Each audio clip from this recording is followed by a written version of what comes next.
Bacağına.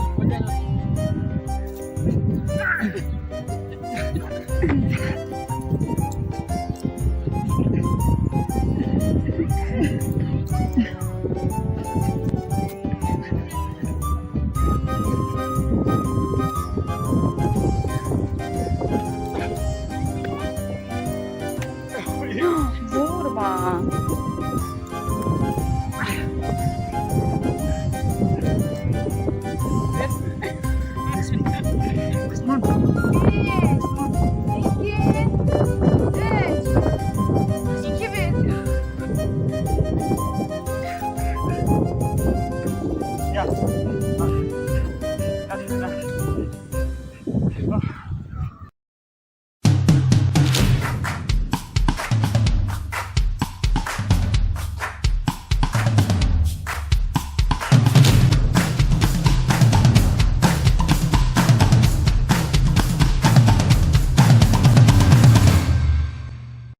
Arkadaşlar merhaba. Uzun süredir sohbet videosu yapmıyorduk. Bugün böyle bir sohbet videosu yapalım dedik. Bugün yanımızda Sezgin abi var. Sezgin abide de yine bir Prese Kanaryo var. Old Blood Prese Kanaryo var. Kendisindeki Prese Kanaryo da bizim Kira'nın, Keyla'nın torunu oluyor. Evet. Ya ona bakıyor. Şu anda onun bakımıyla alakalı, eğitimiyle alakalı, sosyalizasyonuyla alakalı onunla bir sohbet yapalım dedik Sezgin abiyle. Bugün öyle bir video yapacağız. Abi öncelikle yani neden Prese Kanaryo? Yani neden Prese Kanaryo'yu seçmek istedin? Neden Prese Kanaryo seçmek istedim? Prese Kanaryo aile köpeği olduğu için beni, çocuklarımı, eşimi, bahçemi koruduğu için. Tek sebep bu yani. Peki daha önce yani hani bu tarz bir köpek besledin mi ya da bir köpek besledin mi? Evet, daha önce Dogo Arjantin besledim. Ki o da güzel bir köpektir yani. O da çok güzel bir köpek. Maşallahları var. Çok güzel köpek hayvanları. Ama ve lakin bu benim aileme uyumlu bir köpek olmadığını düşündüm. Beslerken onu fark ettim. Ve vazgeçtim. Ama Prese çok farklı bir hayvan. Çok akıllı bir hayvan. Çok da zeki bir hayvan. Yani şöyle diyeyim ben size, hani benim kendim görüşüm, ben bunu evde de baktım. Hani bir eğitim vermeden zaten hayvan kendi eğitimli zaten. Çünkü dediğim gibi çok farklı hayvanlar. Yani sen eğitime falan vermedin. Yok, vermedim eğitimi. Yani bir konuştuğumuz kadarıyla 6 ay kadar bir süre evde baktın. Evet. Zaten yavru sana 2-3 aylıkken falan geldi. Evet. Bir 3-4 ayda evde bakma sürecin oldu. Bu süreç nasıldı? Yani ben size şöyle çok zor söyleyeyim. oldu mu? Yok, hiç de zor olmadı. Çok lüks yaşadım. Şimdi ben ilk bu benim Escobar'ım eve geldiği zaman zaten şöyle bir şeydi. Ben bir baktım, bir yere kakasını yaptı mesela evin herhangi köşesine. Ben gittim oraya bir tane pes serdim. İnanın benim odamın evin bütün odaları açıktı. Hayvan hiçbir yere kakasını pisini yapmaz, sadece oraya yapardı. Kakasını yaptığı bölgeye pet serdiniz. Evet. Ondan sonra devamlı oraya yaptı. Yani hiçbir hani oraya yapayım, buraya yapayım, şuraya yapayım, hiçbir şeyle ben görmedim. Ki çok fazla da uğraşmadın yani anladığım kadarıyla eğitimle alakalı. Tabii. Yani mizahlı hayvanlar, ne bileyim yani çok zeki bir hayvanlar yani. Yani bunu söylemekle olmuyor. Mesela herkes bir şeyler söylüyor ama alın, bir besleyin, bir bakın. Ya kesinlikle. O zaman fark edersiniz. Şimdi millet diyor ki bunlar şöyle hayvan, bunlar kardeşim, bunlar tam aile köpeği. Ya beslemeyen bilemez. Bilemez tabii ki. Çoluğunuzdan, çocuğunuzdan, ne bileyim yani her türlü çok rahatsız. Mesela malınız olur, mülkünüz olur, bir şeyiniz olur. Yani oturduğunuz evi olsun, bahçeniz olsun, sizin kendi şahsınız olsun. Çok üst seviyede bir hayvanlar. Yani sen köpeği aldın abi. Yani eğitim falan dışarıya profesyonel bir eğitim aldırmadın. Yok. Evde baktın. Ya gerek duymadın çünkü zaten dediğin gibi akıllı hayvanlar. Bunu zaten biz de genellikle söylüyoruz. Prese kanaryolar gerçekten çok akıllı hayvanlar. Eğitime çok yatkın hayvanlar. Tabii ki de. Gerçekten böyle ilk yavru, tabii eğitim süreci de şöyle başlıyor. Yani yavru eve geldiği andan itibaren eğitim süreci başlıyor. Burada yani günde böyle çok kısa bir süre ayırarak 15 dakika 20 dakika gibi bir süre ayırarak da temel komutları çok rahatlıkla öğretebiliyoruz hayvanlara. Tabii ki de. Zeki hayvanlar. Biz zaten bunu sürekli söylüyoruz. Videolarımızda da söylüyoruz. Telefonda görüştüğümüz arkadaşlara da söylüyoruz. Peki profesyonel eğitim aldırmadın abi. Sen yani 6 aylığa kadar falan evde baktın. Evet. 6-7 aylığa kadar falan. Ondan sonra bahçeye aldın. Evet. Bununla alakalı, eğitimle alakalı bir problem yaşadın mı? Hayır, Yani asla yaşamadım. İlgilenebiliyorsan, Tabii ki. değil mi? Yani ben, eşim, çocuklarım gayet rahatız yani. Yani artık ailem biri gibi oldu. Yani bu hayvan dediğim gibi herhangi bir gidip hani şuna bir eğitim vereyim, buna bir eğitim vereyim, şuna bir eğitim vereyim, böyle bir şey yok yani. Hayvan zaten kendi eğitimli hayvanı zaten. Değil mi? Yani yatkın. Tabii ki de yani daha. senin bir dediğini iki etmez mesela. Hani mesela insanın bazen çocuğu lafını dinlemez ama o dinliyor ama. Ama bazen dinliyor yani. Gerçekten öyle. Yani. Peki aile fertleriyle arası nasıl? Mesela çocuğunuz var, yetişkin bir çocuğunuz var, eşiniz var. Bunlarla arası nasıl? Bunlarla arası mükemmel. Benim eşime zaten aşık hayvan yani. Ben bile benim eşime dokunduğum zaman bana gider yapıyor. Sakın diyor babanı elleme. O derece. Sakın diyor elleme diyor. Dokun bana diyor mesela. Mesela size ben bir şey anlatayım. Geçen benim oğlum motosikletle geldi mesela. Kafasında kask vardı. Bahçeye sokmadı benim çocuğu. Kask var diyor. Evet, beni aradı ki baba tut beni bahçeye gireyim diyor. Dedim kaskı çıkarsana kafandan. Gizli hayvan seni görsün. Doğru tanımıyor hayvan. Çocuk kaskı kafasından çıkardı öyle bahçeye girdi. Doğrudur. O da sokmadı bahçeye. Normalde zaten bizim de Prese Kanaryo'dan beklediğimiz aslında bu. Zaten yani büyük bir köpek, büyük bir ırk. Yani bu tarz büyüklükte bir köpeği alıp hani hiçbir şey beklememek olmaz. Zaten bizim beklediğimizde işte evimizi, ailemizi, çoluğumuzu, çocuğumuzu veya dışarıdayken herhangi bir olumsuz duruma karşı bizi koruması demek. Peki Escobar'ın karakteri nasıldı? Yani geçen hafta aslında köpeği buraya getirmiştin abi. Evet. Orada da biraz gördük. Sana böyle bir hareket falan yapıldığı anda direkt böyle tetikleniyor köpek gibi. Size şöyle bir şey söyleyeyim. Şu anda biz ikimiz burada oturuyoruz. Çok sadık ama. Gerçekten size çok sadık şu an köpek yani. Baş başayız şu anda. Ben açarım şimdi burada gezer. Hiç problem yaşamayız. Böyle hırlaması hiçbir şey olmaz. Evet. Ama ve lakin ki mesela siz bana yol tarif ediyorsunuz mesela yani. Şuradan git şuraya gel dedin elinizi kaldırdığınız an zaten sıkıntı. Hemen şeye giriyor değil mi? Yani böyle o zaman sıkıntı. Tabii yani zarar verecekmişsin gibi anlıyor hayvan. Ya da ses yükseldiği zaman. Tabii ses yükseldiği zaman. El biraz daha size yaklaştığı zaman. Tabii bana karşı hayvan artık böyle bir şey oluyor ki demek ki kafasında hayvan hani zarar verecek anlıyor senin eliniz kolunuz bana karşı böyle kalktığı zaman hani komutsuz bir şekilde onu yapıyor yani. Yani sen genel olarak köpekten memnun Çok musun memnunum. abi? Memnunsun. Çok memnunum. Daha önce Dogo Argentino Evet. besledin ki Dogo Argentino da güzel bir köpektir. Yani ben de severim. Yani ona nazaran bunun Prese Kanaryo'nun çok daha güzel bir köpek. Şöyle diyeyim ben size. Dogo Argentino benim istediğim için diyorum ben.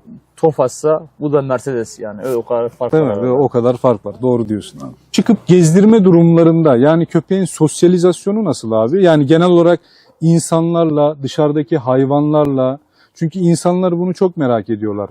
Tabii Ki bazı arkadaşlar da YouTube'da çıkıp böyle hani videolar yapıyorlar. İşte Prese Kanaryo işte beslenmez, yanına giremezsin, yemeğini veremezsin, sahibi yemeğini veremez.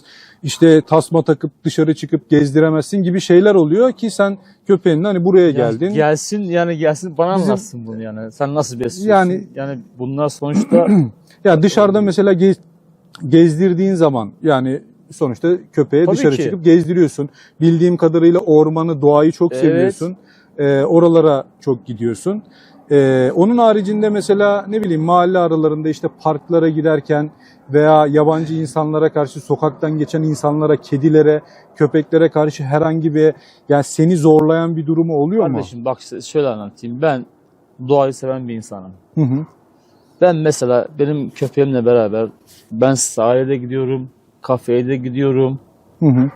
Doğaya da gidiyorum.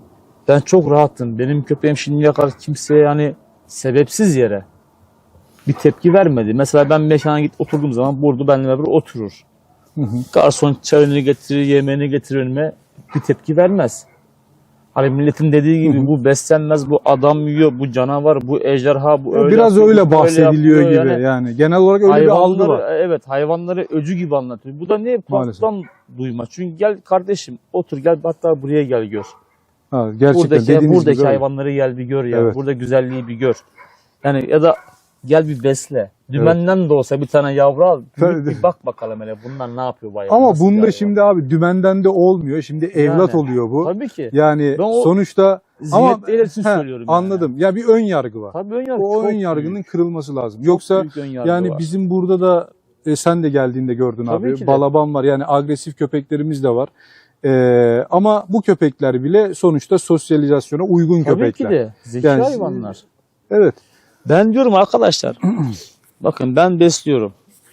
Ben çok rahat bir şekilde sahile gidiyorum, kafeye gidiyorum, oraya gidiyorum, her tarafa gidiyorum. Ben hiçbir zorluğunu ben görmedim. Ya bir problem yaşatmadı değil mi Yaşamadım abi? ben. Yani Karşı cins bir- atıyorum şöyle Hı hı. mesela. Hem cinslerine bir hayvan bir sıkıntı yapmıyor. Yani benim köpeğim beni bırak gideyim boğayım onu yapayım böyle bir şey sen ya ben o tarz bir görmedim. Öyle bir agresyonda şey yok. değil. Hayır. Tamamen tehlike Tabii ki, anında. tamamen tehlike anında. Yani ses yükseldiğinde, el kol hareketi Tabii çok ki. fazla olduğu zaman o zaman bir tetiğe geçiyor. İnsan da tepki veriyor ona yani. Tabii onda dediğin gibi insan bile tepki veriyor. veriyor, Yani evet. zaten normal bir şey olmadığını Tabii ki sonuçta de. hayvan da anlıyor bu durumda. Benim Yani- mesela Escobar'ım şu an 25 aylık oldu.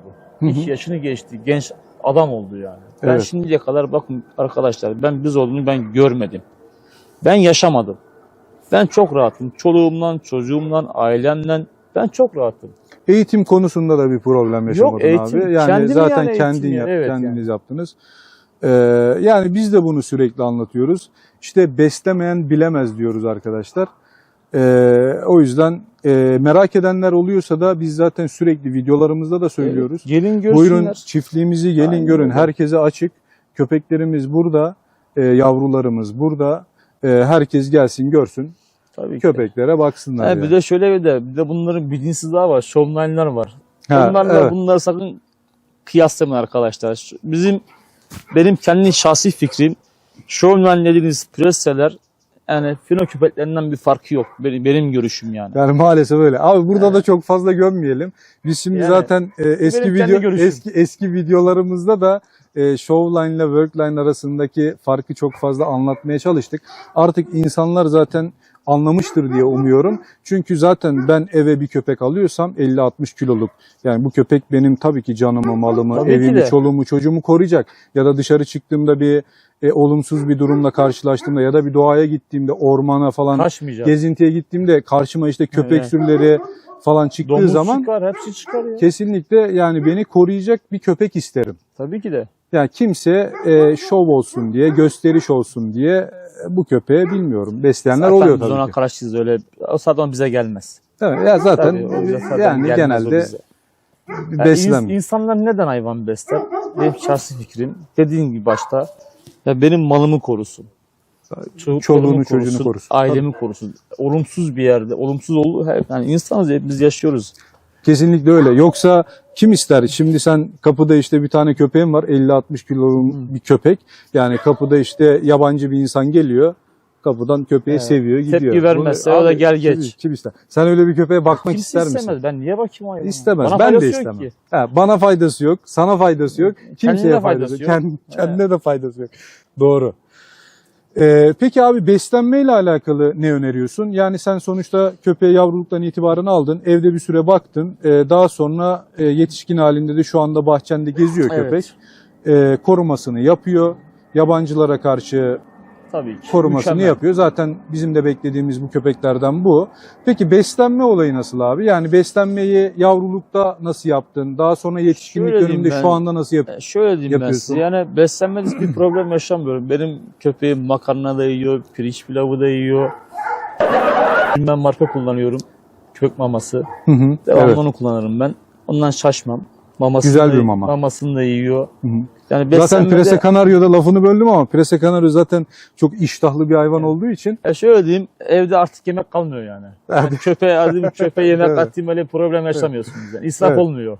İyi, çok güzel. Yani beslenmeyle alakalı da Hiçbir bir problem problemi yok. Hiçbir Sağlık problem yok. problemi peki yaşadın mı abi? Köpekle Yok. alakalı yani bir ne bileyim kalça çıkığıdır ya da onun haricinde böyle sürekli veterinere gittiğin bir olay olmuş Evet, mudur? veterinere gittim. Ben veterinere gittiğim tek nokta aşılarıydı, parazitiydi. Başka bir şey gitmedim. Aşıyla parazitle Tabii başka alakalı bir şey yok. gidiyorsun. Yani. değil mi Hayvanın abi? sağlığı için. Doğru. Zaten Yani. normalde arkadaşlar Pirese Kanaryo dediğimiz hayvan zaten güçlü, Tabii ki. kuvvetli bir hayvan. O yüzden dayanıklı bir hayvan. O yüzden çok fazla Çok. hastalık problemiyle de zaten karşılaşmıyoruz. Peki abi daha başka eklemek isteyeceğin bir şey var mı? Yani bu köpekle Yani- alakalı. Şöyle diyeyim kardeşime. Yani arkadaşlar, yani kulaktan duyduğunuzda sakın inanmayın. Yani vay bu ejderhaymış, hopluyormuş, zıplıyormuş. Sakın inanmayın arkadaşlar. Gelin. Bakın ben birebir zaten kendimi besliyorum. Yani evet. Gelin bir de buraya görün. Buradaki hayvanların güzelliğini görün. Yani içinde bir merak olan varsa, aklında bir şüphesi olan varsa kardeşim gelin buraya bir görün. Prese besleyenlere söyleyin, konuşun. Tabii Sezgin abiye de Onlara- ulaşabilirsiniz. Onlara bir fikir alın. Yani Hadi gelin buraya görün. Yetmedi gelin bana gelin. Benim köpeğimi de görebilirsiniz. Evet. Hepsini görebilirsiniz yani. Çok şükür Allah'ıma yani. Ben çok memnunum. Allah'ım besleyen kişiye inan ki en az bir benim kadar memnundur yani. iyi abi ben de öyle düşünüyorum. Çok teşekkür ediyoruz Ben abi. teşekkür ederim. Biz böyle bir video da yapalım dedik arkadaşlar. Bu konuyla alakalı yani bize de çok sorular geliyor. Bizim yavru verdiğimiz insanlar da olabilir. Onlara da ulaşabilirsiniz. Yani Sezgin abi burada çünkü çok merak edenler oluyor. Çok soranlar oluyor. Biz bunları işte bugün elimizden geldiğince anlatmaya çalıştık. Eğitimle alakalı, sosyalizasyonla alakalı, evde bakımıyla alakalı. Böyle küçük bir video yapalım dedik. Umarım beğenirsiniz. Hoşça kalın arkadaşlar. Kendinize çok iyi bakın. Arkadaşlar Allah'a emanet olun.